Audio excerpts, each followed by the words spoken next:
ছাত্র জনতার গণ অভ্যুত্থানে হাসিনা সরকারের পতনের পর বৈষম্য বিরোধী ছাত্র আন্দোলনের পরামর্শ অনুযায়ী গঠিত হয় অন্তর্বর্তী সরকার। শুরু থেকেই চাপ প্রয়োগকারী গোষ্ঠী হিসেবে নানা ইস্যুতে ইউনূস সরকারকে পরামর্শ দিয়ে আসার কথা বলছেন বৈষম্য বিরোধী ছাত্র আন্দোলনের নেতারা।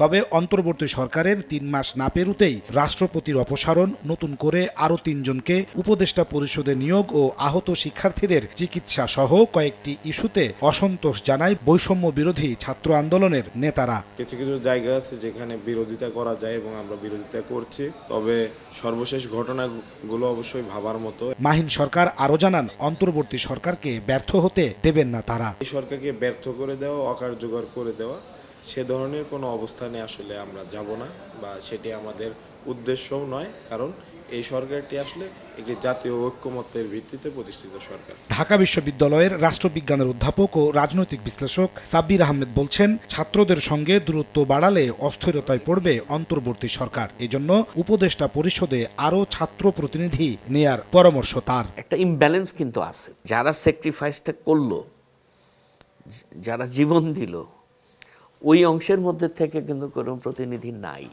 ওইখান থেকে একটু বাড়ানো যেতে পারে। প্লাস এখানে যারা প্রথম সারির আরও যে কয়জন আছে সেখান থেকে আরেকটু বাড়ানো যেতে পারে।